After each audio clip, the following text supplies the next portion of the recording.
ಇನ್ನು ಚಿಕ್ಕಮಗಳೂರಿನಲ್ಲಿ ಶುರುವಾಗಿರುವಂತಹ Shobha go back ಬಗ್ಗೆ ಪ್ರತಿಕ್ರಿಯಿಸಿರುವಂತಹ ಸಿಟಿ ರವಿ ಪರೋಕ್ಷವಾಗಿ ಕಿಡಿಕಾರಿದ್ದಾರೆ. ಕಾರ್ಯಕರ್ತರು ಅವರ ಅಭಿಪ್ರಾಯವನ್ನ ತಿಳಿಸಿದ್ದಾರೆ. ನಮ್ಮ ಗುರಿ ಮೋದಿ ಮತ್ತೊಮ್ಮೆ ಪ್ರಧಾನಿ ಆಗಬೇಕು ಅನ್ನೋದು. ಹೀಗಾಗಿ ನಮ್ಮ ಒಡಕು ಕಾಂಗ್ರೆಸ್ಗೆ ಲಾಭ ಆಗಬಾರ್ದು ಅಂತಾನು ಹೇಳಿದ್ದಾರೆ. ಇನ್ನು ಅವರವರ ಕರ್ಮ ಅವರೇ ಅನುಭವಿಸಬೇಕು ಅಂತಾನು ಶೋಭಾ ಕರಂದ್ಲಾಜೆಗೆ ಪರೋಕ್ಷವಾಗಿ ಟಾಂಗ್ ಕೊಟ್ಟಿದ್ದಾರೆ. ಎಲ್ಲರಿಗೂ ವಿನಂತಿ ಮಾಡ್ಕೊಳ್ಳೋದು ಒಂದೇ ವಿನಂತಿ ಮಾಡ್ಕೊಳ್ಳೋದು ನಮ್ಮೆಲ್ಲ ಕಾರ್ಯಕರ್ತರು ಮತ್ತು ಮತದಾರರಿಗೆ, ನೀವು ದೇಶವನ್ನು ನೋಡಿ, ದೇಶದ ನಾಯಕತ್ವವನ್ನು ನೋಡಿ, ಯಾರೇ ಅಭ್ಯರ್ಥಿ ಆದರೂ ಕೂಡ ಮೋದಿಯವರೇ ನಮ್ಮ ಅಭ್ಯರ್ಥಿ ಅಂತ ಭಾವನೆ ಇಟ್ಕೊಂಡು ನಾವೆಲ್ಲರೂ ಕೆಲಸ ಮಾಡಬೇಕಾಗತ್ತೆ. ಯಾಕೆಂದರೆ ನಮ್ಮ ವೈಮನಸ್ಯವು ಅದು ದೇಶಕ್ಕೆ ಆಪತ್ತನ್ನು ತರಬಾರ್ದು.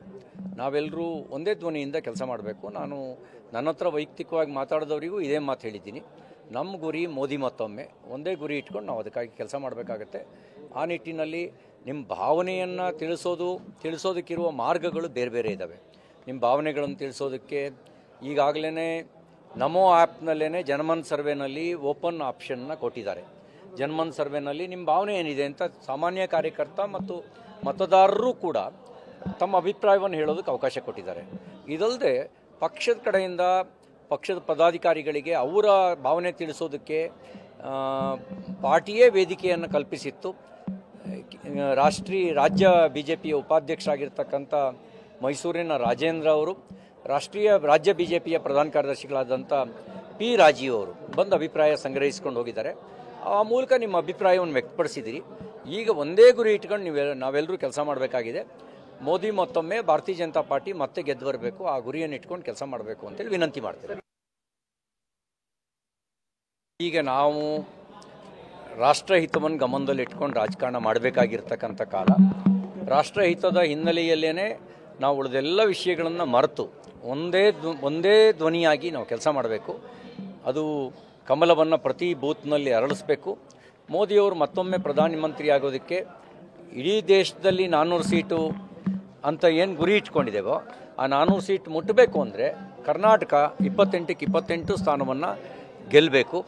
ನಮ್ಮ ಒಡಕಿನ ಲಾಭ ಅನ್ಯರಿಗೆ ಆಗದಂತೆ, ಅಂದರೆ ಕಾಂಗ್ರೆಸ್ಗೆ ಆಗದಂತೆ ಎಚ್ಚರ ವಹಿಸಬೇಕಾಗಿರ್ತಕ್ಕಂಥ ಜವಾಬ್ದಾರಿ ನಮ್ಮ ಮೇಲಿದೆ.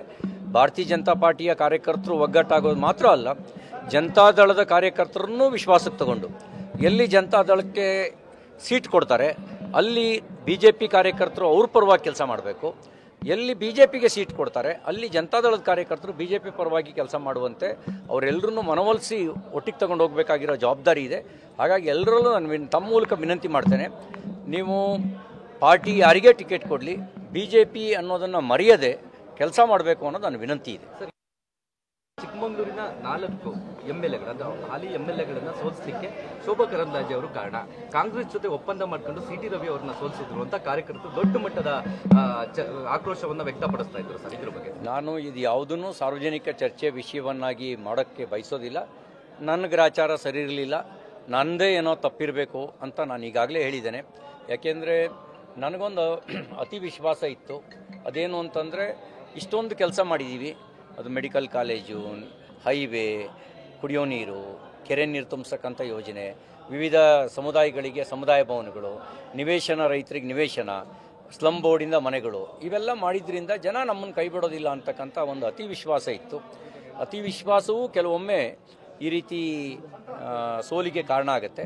ನಾನು ಇನ್ನೊಬ್ಬರ ಕಡೆಗೆ ಬೆಟ್ ಮಾಡಿ ತೋರ್ಸೋಕ್ಕಾಗೋದಿಲ್ಲ. ಅವರವರ ಕರ್ಮವನ್ನು ಅವರವರು ಅನುಭವಿಸಬೇಕು.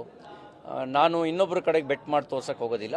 ತಪ್ಪು ನಂದೇ ಇರಬೇಕು, ನನ್ನ ತಪ್ಪಿಂದಲೇ ಸೋತಿದ್ದೀನಿ ಅಂತ ಈಗಾಗಲೇ ನಾನು ಹೇಳ್ಕೊಂಬಿಟ್ಟಿದ್ದೀನಿ.